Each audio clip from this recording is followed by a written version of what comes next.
जय हिंद दोस्तों, मास्टर जी info channel पर आप सबों का स्वागत है। दोस्तों आज हम लोग देखने वाले हैं एडुटीरिया पब्लिकेशन का जो बिहार सचिवालय के लिए काफ़ी इंपॉर्टेंट बुक वॉल्यूम 2 आया है। दोस्तों उसका प्रैक्टिस सेट 9 देखने वाले हैं। इससे पहले प्रैक्टिस सेट नंबर 1 से लेकर 8 तक अपलोड कर दिया गया है। अगर आपने अभी तक नहीं देखा है तो प्लेलिस्ट में लिंक जो है दे दिया गया है। दोस्तों आप जाकर जल्दी से उसको देख लें। बिहार सचिवालय का एग्जाम 5 से 6 दिन का शेष समय बचा है, तो इस बीच में जितना ज़्यादा आप प्रैक्टिस सेट को सॉल्व करते हैं उतना ज़्यादा आपके लिए बेहतर है। तो चलिए दोस्तों स्टार्ट करते हैं आज का वीडियो। आंसर देने का प्रयास कीजिएगा। पहला प्रश्न है, राफेल लड़ाकू विमान उड़ाने वाली भारत की पहली महिला पायलट कौन बन गई है? तो वो शिवांगी सिंह जो है दोस्तों राफेल उड़ाने वाली पहली भारत की महिला पायलट बन गई है। सेकंड प्रश्न है, निम्न में कौन सा ग्रह सूर्य के सबसे नज़दीक का ग्रह है? तो सूर्य के सबसे नज़दीक का ग्रह बुध ग्रह है। सूर्य के सबसे।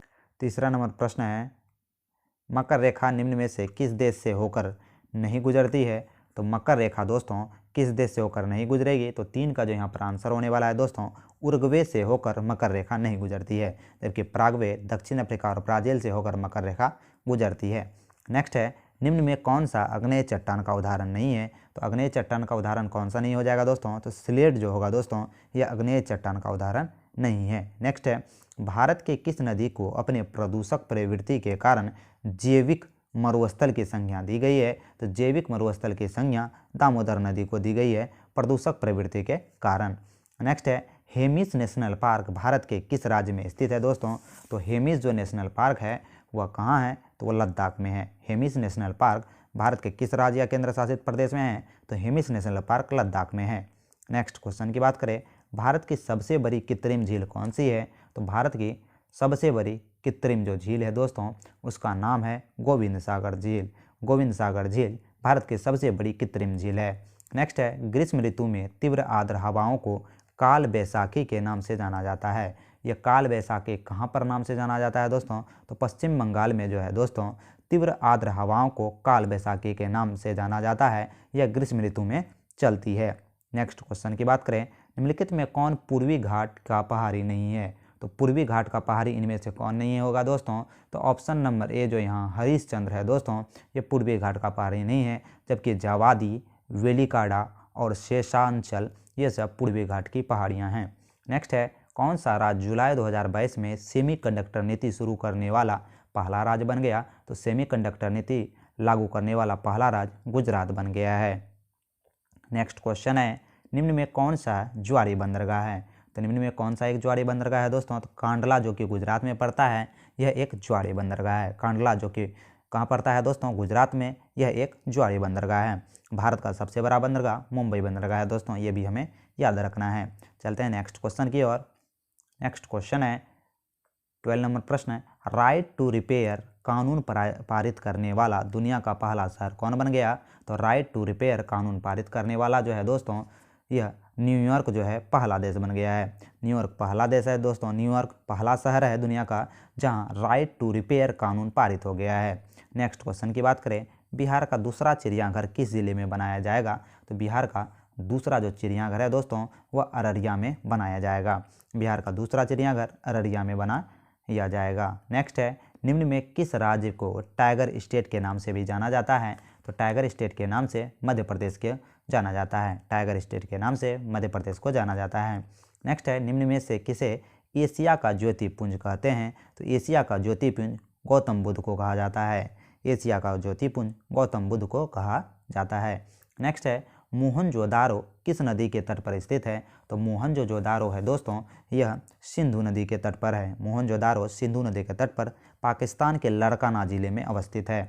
नेक्स्ट है दोस्तों कि सल्तनत काल में दीवान ए रियासत किस विभाग के प्रमुख अधिकारी होते थे? तो सल्तनत काल में दीवान ए रियासत जो थे दोस्तों बाजार नियंत्रण विभाग के प्रमुख अधिकारी हुआ करते थे। नेक्स्ट है, बीजापुर का गोल गुंबज किसका मकबरा है? तो बीजापुर का जो गोल गुंबज है दोस्तों वह मोहम्मद आदिल शाह का मकबरा है। बीजापुर का गोल गुंबज मोहम्मद आदिल शाह का मकबरा है। नेक्स्ट है, वाडिवास के युद्ध में अंग्रेजी सेना का नेतृत्व किसने किया था? तो वाडिवास का जो युद्ध हुआ था दोस्तों उसमें अंग्रेजी सेना का नेतृत्व सर आयरकुटे द्वारा किया गया था। नेक्स्ट क्वेश्चन है, निम्न में से किसने कांग्रेस से अलग होकर पृथक कांग्रेस राष्ट्रीयवादी दलों का गठन किया था? तो 20 का जो यहाँ पर राइट आंसर होगा दोस्तों मोतीलाल नेहरू। मोतीलाल नेहरू ने कांग्रेस से अलग होकर एक नया पार्टी बनाया था। मोतीलाल नेहरू और चित्तरंजन दास ने उस पार्टी का नाम है स्वराज पार्टी, जिसका गठन 1923 में हुआ था। जिसका गठन 1923 में हुआ था मोतीलाल नेहरू और चित्तरंजन दास कांग्रेस से अलग होकर। नेक्स्ट क्वेश्चन की बात करें, बंगाल विभाजन के समय बंगाल का लेफ्टिनेंट गवर्नर कौन था? तो बंगाल विभाजन के समय बंगाल का लेफ्टिनेंट जो गवर्नर था ये लॉर्ड कर्जन था। बंगाल विभाजन के समय 1905 के समय जो दोस्तों गवर्नर था बंगाल का लॉर्ड कर्जन था। नेक्स्ट क्वेश्चन है, किसने कहा मुझे खुशी है कि कांग्रेस बराबर नीचे की ओर जा रही है क्योंकि यह राजद्रोही संस्था है और इसके नेता संदिग्ध चरित्र के लोग हैं? तो किसने कहा था कि जो कांग्रेस है दोस्तों राजद्रोही संस्था है? तो 22 का जो यहाँ पर राइट आंसर होने वाला है दोस्तों वह लॉर्ड एल्गिन दुत ने कहा था कांग्रेस एक राजद्रोही संस्था है और यह बराबर नीचे की ओर जा रही है, इसके नेता संदिग्ध चरित्र के लोग हैं। तो ये इस तरह का जो कॉन्स्टेंट कहा गया था दोस्तों यह लॉर्ड एल्गिन द्वारा कहा गया था। नेक्स्ट क्वेश्चन की बात करें दोस्तों, वीडियो अच्छा लगे तो एक लाइक ज़रूर कीजिएगा, चैनल पर नए हैं तो चैनल को सब्सक्राइब कर लीजिएगा। बिहार सचिवालय से संबंधित बहुत सारे वीडियो आपके लिए यहाँ पर अवेलेबल करा दिए गए हैं। अखिल भारतीय राजनीतिक में महात्मा गांधी जी का पहला साहसिक कदम कौन था? तो अखिल भारतीय जो है दोस्तों राजनीति में महात्मा गांधी का पहला साहसिक कदम जो था दोस्तों रॉलेट एक्ट था। रॉलेट एक्ट 1919 में आया था, ये भी हमें याद रखना है।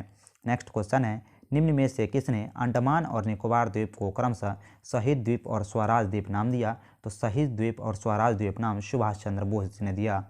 सुभाष चंद्र बोस ने अंडमान निकोबार द्वीप को जीता और अंडमान का नाम शहीद द्वीप और निकोबार का नाम स्वराज द्वीप रखा। नेक्स्ट है, किस सिद्धांत के अनुसार बुरी मुद्रा अच्छी मुद्रा को प्रचलन से बाहर कर देती है? तो किस सिद्धांत के द्वारा ये होता है दोस्तों? तो यह ग्रेसम के नियम के द्वारा बुरी मुद्रा अच्छी मुद्रा को प्रचलन से बाहर निकाल देती है। नेक्स्ट क्वेश्चन की बात करें, 26 नंबर प्रश्न, निम्नलिखित में से किसे विश्व बैंक का उदार ऋण देने वाली खिड़की कहा जाता है? तो विश्व बैंक की उदार ऋण देने वाली खिड़की कही जाती है अंतर्राष्ट्रीय विकास संघ। अंतर्राष्ट्रीय विकास संघ को विश्व बैंक को उदार ऋण देने वाली खिड़की कहा जाता है अंतर्राष्ट्रीय विकास संघ यानी कि IDA को। नेक्स्ट क्वेश्चन की बात करें, सकल घरेलू उत्पाद और सकल राष्ट्रीय उत्पाद में क्या अंतर है? तो सकल घरेलू उत्पाद और सकल राष्ट्रीय उत्पाद में जो अंतर है विदेशों से प्राप्त आय का अंतर है। सकल घरेलू उत्पाद सकल राष्ट्रीय उत्पाद में विदेशों से प्राप्त आय शुद्ध आय का अंतर है। नेक्स्ट क्वेश्चन की बात करें, 28 नंबर प्रश्न, एक वर्ष में किसी देश के सामान्य निवासियों और उनकी संपत्तियों द्वारा उत्पादित सभी अंतिम वस्तुएं और सेवाओं के मूल्य को चाहे वे घरेलू राज्य क्षेत्र के भीतर हो के प्रचलित हो या बाहर के क्या कहे जाते हैं? तो ये जो कहा जाता है दोस्तों ये सकल राष्ट्रीय आय कहा जाता है। सकल राष्ट्रीय आय कहा जाता है। सकल राष्ट्रीय आय किसे कहते हैं? तो सामान्य निवासियों और उनकी संपत्तियों द्वारा उत्पादित सभी अंतिम वस्तुएं और सेवाओं के मूल्य को चाहे वह घरेलू राज्य क्षेत्र के भीतर परिचालित हो या बाहर की हो उसे सकल राष्ट्रीय आय कहते हैं। तो ऑप्शन नंबर बी जो है दोस्तों यहाँ पर राइट आंसर होने वाला है। नेक्स्ट क्वेश्चन की बात करें, सुमेलित करना है दोस्तों, तो इसको सुमेलित कर लेते हैं। पहला जो है दोस्तों जी मार्कोनी, यहाँ एक तरफ खोज है एक तरफ खोज करता है। तो जी जो मार्कोनी है ये रेडियो के खोज किए थे। जी मार्कोनी रेडियो के खोज किए थे, बिल्कुल सही मिलान है दोस्तों। उसके बाद देखें कि जे एल्बियट जो थे ये टेलीविज़न की खोज किए थे, ये भी सही है दोस्तों। अलेक्जेंडर ग्राहम बेल ये टेलीफोन की खोज किए थे, ये भी सही है। थॉमस अल्वा एडिसन ग्रामोफोन की खोज किए थे, ये भी सही है। तो इसका जो ऑप्शन हो जाएगा ए का ए, बी का 2, सी का 3, डी का 4। तो option number A is the यहाँ पर राइट आंसर होने वाला है। तो एक बार रोक के वीडियो को जरूर इसको याद कर लीजिएगा दोस्तों। 30 नंबर प्रश्न है, ऊष्मागतिकी के रूप में कार्बन का सर्वाधिक अस्थायी रूप कौन सा है? तो ऊष्मागतिकी के रूप में कार्बन का सर्वाधिक अस्थायी जो रूप है दोस्तों उसे कहते हैं ग्रेफाइट। क्या कहते हैं? ग्रेफाइट। नेक्स्ट है, निम्नलिखित में से किस राशि का मात्रक नहीं होता है?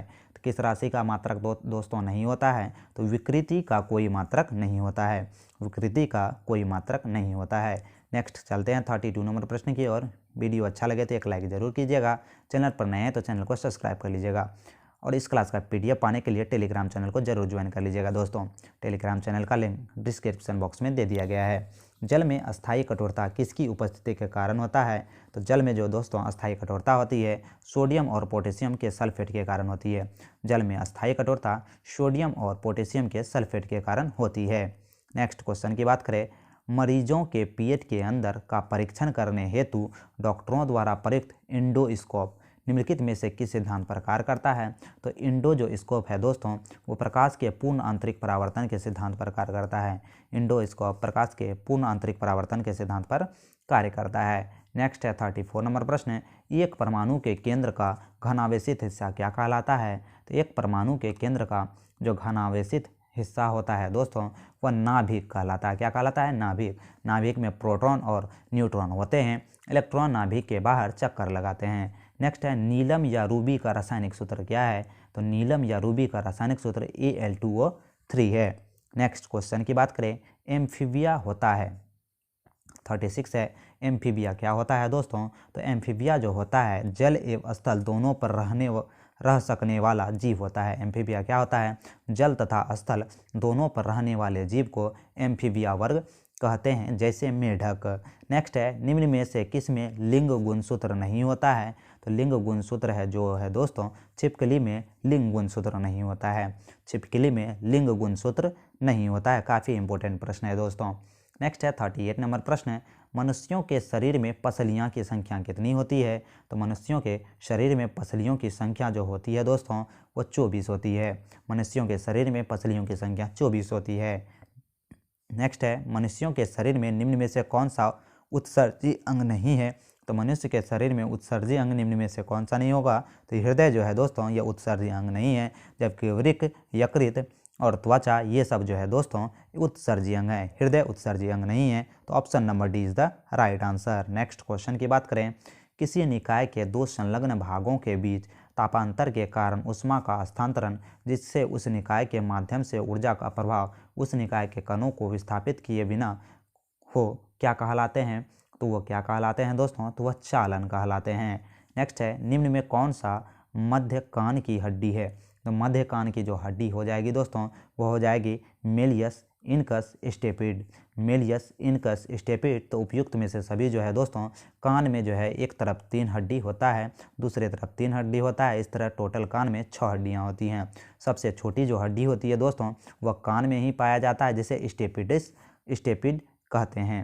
नेक्स्ट प्रश्न की बात करें, गर्भनाल में कितनी धमनियाँ होती हैं दोस्तों? तो गर्भनाल जो होता है उसमें 2 धमनियाँ होती है। गर्भनाल में 2 धमनियाँ होती हैं। नेक्स्ट है सौर विकिरण की सबसे महत्वपूर्ण भूमिका क्या है? तो सौर विकिरण की सबसे महत्वपूर्ण भूमिका जल चक्र है। सौर विकिरण की सबसे महत्वपूर्ण भूमिका क्या है? तो जल चक्र है। नेक्स्ट क्वेश्चन की बात करें 44 नंबर प्रश्न, वीडियो अच्छा लगे तो लाइक ज़रूर कीजिएगा, चैनल पर नए हैं तो चैनल को सब्सक्राइब कर लीजिएगा। अभी हम लोग एडुटेरिया पब्लिकेशन का वॉल्यूम 2 का बिहार सचिवालय के लिए सेट नंबर 9 देख रहे हैं। राष्ट्रीय पर्यावरण अभियांत्रिकी शोध संस्थान नेरी अवस्थित कहाँ है? तो ये जो है दोस्तों ये अवस्थित है नागपुर में। कहाँ पर? नागपुर में। नेक्स्ट प्रश्न की बात करें, निम्नलिखित में शुरू हुए व्यक्तिगत सत्याग्रह के सबसे पहले सत्याग्रही कौन थे? तो व्यक्तिगत सत्याग्रह के दोस्तों सबसे जो पहले सत्याग्रही थे वो कौन थे? तो बिहार में पूछ रहा है तो श्री कृष्ण जो थे दोस्तों व्यक्तिगत सत्याग्रह के पहले बिहारी सत्याग्रही थे। नेक्स्ट क्वेश्चन की बात करें, भारतीय संविधान के नीचे दिए गए कर्तव्यों में से किनको मौलिक कर्तव्यों की श्रेणी में नहीं रखा गया है? तो किनको मौलिक कर्तव्यों की श्रेणी में नहीं रखा है? तो आयकर का भुगतान करना जो है दोस्तों यह जो है भारतीय संविधान के कर्तव्यों में नहीं रखा गया है। नेक्स्ट क्वेश्चन की बात करें दोस्तों, निम्नलिखित प्रावधानों में से किसके अंतर्गत प्रत्येक पंचायत में अनुसूचित जातियों और अनुसूचित जनजातियों के लिए आरक्षण व्यवस्था की गई है? तो आरक्षण व्यवस्था किसमें की गई है दोस्तों?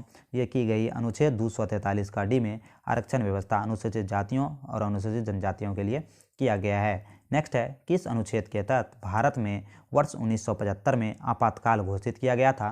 तो आपातकाल जो है दोस्तों यह कब घोषित किया गया था? तो अनुच्छेद 352 के तहत सर्वप्रथम भारत में 1975 में आपातकाल घोषित किया गया था। सॉरी दोस्तों दूसरी बार 1975 में घोषित किया गया था। नेक्स्ट है 49 नंबर प्रश्न है, राष्ट्रपति निम्नलिखित में से किस कोष से किसी अप्रत्याशित खर्च के लिए धन दे सकता है? तो यहाँ किस कोष के बारे में बात चल रही है दोस्तों? तो ये बात चल रही है आकस्मिक निधि के बारे में। आकस्मिक निधि के बारे में जो कह रहा है कि राष्ट्रपति जो है दोस्तों यह आकस्मिक निधि कोष से किसी अप्रत्याशित खर्च के लिए धन दे सकते हैं। नेक्स्ट क्वेश्चन है, निम्नलिखित में से कौन सा एक संवैधानिक निकाय है?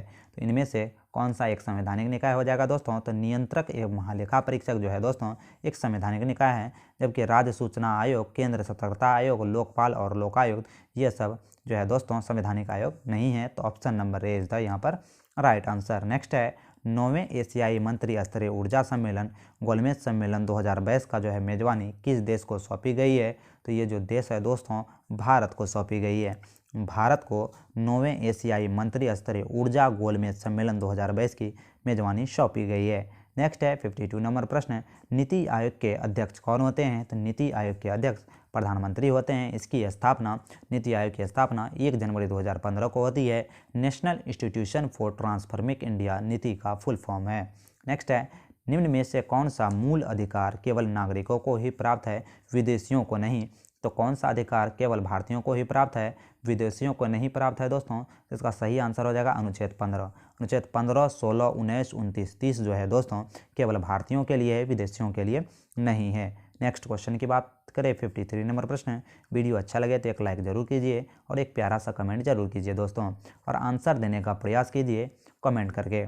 स्थानीय संस्थाओं का प्रशासन कुशल इकाइयों के रूप में ना होने का कारण क्या है? तो ये जो है दोस्तों ये ना होने का कारण है अपर्याप्त धन। क्या है? अपर्याप्त धन। नेक्स्ट है, भारतीय संविधान में संशोधन प्रक्रिया किस अनुच्छेद में दी गई है? तो भारतीय संविधान में संशोधन प्रक्रिया अनुच्छेद 368 में दी गई है। नेक्स्ट है, बेटन कप किस खेल से संबंधित है दोस्तों? तो बेटन जो कप है यह हॉकी से संबंधित है।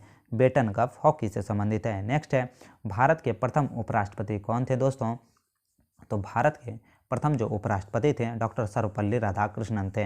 भारत के प्रथम उपराष्ट्रपति डॉक्टर सर्वपल्ली राधाकृष्णन थे। नेक्स्ट है, अंतरिक्ष में जाने वाली प्रथम महिला कौन थी? तो अंतरिक्ष में जाने वाली प्रथम महिला वेलेंटिना तेरेस्कोवा थी। विश्व में अंतरिक्ष में जाने वाली प्रथम महिला वेलेंटिना तेरेस्कोवा थी। नेक्स्ट है, दक्षिण पूर्वी एशियाई राष्ट्रों के संघ आसियान का मुख्यालय कहाँ है दोस्तों? तो आसियान का मुख्यालय कहाँ है? तो आसियान का जो मुख्यालय यहाँ पर होने वाला है दोस्तों उसका आंसर होगा जकार्ता, इंडोनेशिया। आसियान का मुख्यालय जकार्ता, इंडोनेशिया में है। नेक्स्ट है 60 नंबर प्रश्न, निम्नलिखित घटनाक्रम में कालक्रम के अनुसार सबसे बाद में कौन सी घटना घटित हुई थी? ये प्रश्न पूछा जा रहा है दोस्तों। तो यहाँ जो सबसे बाद में घटना हुई थी चटगांव शस्त्रागार लूट। चटगांव शस्त्रागार लूट जो है दोस्तों सबसे बाद में होने वाली घटना थी। नेक्स्ट क्वेश्चन की बात करें, फिलीपींस की मुद्रा क्या है दोस्तों? तो फिलीपींस की जो मुद्रा हो जाएगी उसे पीसो कहते हैं। फिलीपींस की मुद्रा पीसो कहते हैं। नेक्स्ट है 62 नंबर प्रश्न है, पेरिस किस नदी के किनारे अवस्थित है दोस्तों? तो पेरिस जो यहाँ पर होगा दोस्तों यह सीन नदी के किनारे है। नेक्स्ट है, नाल्को एल्युमिनियम कंपनी किस देश की सहायता से स्थापित हुआ था? तो नाल्को जो एल्युमिनियम कंपनी है दोस्तों ये इटली के सहायता से स्थापित हुआ था। नेक्स्ट है, लावनी नृत्य किस राज्य में प्रचलित है दोस्तों? तो लावनी और तमाशा महाराष्ट्र का लोक नृत्य है। लावनी और तमाशा महाराष्ट्र का नृत्य है। नेक्स्ट क्वेश्चन की बात करें, 66 नंबर प्रश्न है। वीडियो अच्छा लगे तो एक लाइक जरूर कीजिएगा, चैनल पर नए हैं तो चैनल को सब्सक्राइब कर लीजिएगा। हम लोग इसी तरह का इन्फॉर्मेशन वीडियो आपके लिए लाते रहेंगे। अक्टूबर 2021 में 38वां एवं 39वां आसियान शिखर सम्मेलन की अध्यक्षता कौन करेगा? तो आसियान शिखर सम्मेलन की अध्यक्षता करने वाला है दोस्तों ब्रुनोई। आसियान की जो 2021 की बैठक थी उसकी जो है अध्यक्षता ब्रुनोई द्वारा किया गया। नेक्स्ट है, संविधान सभा द्वारा राष्ट्रगान को कब अपनाया गया? तो संविधान सभा द्वारा राष्ट्रगान को 24 जनवरी 1950 को अपनाया गया। संविधान सभा द्वारा राष्ट्रगान को अपनाया गया 24 जनवरी 1950 को। नेक्स्ट क्वेश्चन की बात करें दोस्तों, बोडो भाषा मुख्य रूप से किस राज्य में बोली जाती है? तो बोडो जो भाषा है दोस्तों यह मुख्य रूप से कहाँ बोली जाती है? तो बोडो भाषा मुख्य रूप से असम में बोली जाती है। नेक्स्ट है, निम्नलिखित में कौन सी रबी फसल नहीं है? तो रबी फसल इनमें से कौन नहीं हो जाएगा दोस्तों? मूंगफली जो है दोस्तों यह रबी फसल नहीं है। मूंगफली जो है दोस्तों यह रबी फसल नहीं है, यह नकदी फसल में आता है। नेक्स्ट क्वेश्चन की बात करें, 68 का जो यहाँ पर राइट आंसर होगा ऑप्शन नंबर सी हो जाएगा। नेक्स्ट है 69 नंबर प्रश्न, 1992 में सबसे कम उम्र में पद्म भूषण पुरस्कार पाने वाले शास्त्र नृत्यांगना कौन है? तो 1992 में सबसे कम उम्र में पद्म भूषण पाने वाले नृत्यांगना का नाम जो हो जाएगा दोस्तों हो जाएगा सोनल मानसिंह। सोनल मानसिंह सबसे कम उम्र में पद्म भूषण पुरस्कार पाने वाले प्रथम नृत्यांगना थी। नेक्स्ट है 70 नंबर प्रश्न, भ्रष्टाचार बोध सूचकांक 2021 में भारत का कौन सा स्थान प्राप्त हुआ है? तो भ्रष्टाचार बोध सूचकांक में दोस्तों भारत का स्थान जो है यहाँ पर 85वां है। भारत का स्थान 85वां है। तो अभी हम लोगों ने देखा एडिटोरिया पब्लिकेशन का सेट नंबर 9, एडिटोरिया पब्लिकेशन का सेट नंबर 9 देखा, जो कि वॉल्यूम 2 का है। दोस्तों बिहार सचिवालय के लिए काफ़ी इंपॉर्टेंट ये बुक है। अगर आपने अभी तक प्रैक्टिस सेट 1 से लेकर 8 तक नहीं देखा है तो एक बार ज़रूर देख लें। ये आपके बिहार सचिवालय के एग्ज़ाम में 4 चांद लगाने वाला है, क्योंकि लगभग प्रश्न इसी से आपको आने वाले हैं दोस्तों, ये आप याद रखिएगा। चलते हैं दोस्तों, मिलते हैं अगले वीडियो में। हंसते रहिए, मुस्कुराते रहिए, तैयारी करते रहिए। जीत आपकी ही होगी, एक दिन जीत जरूर होगी। जय हिंद दोस्तों।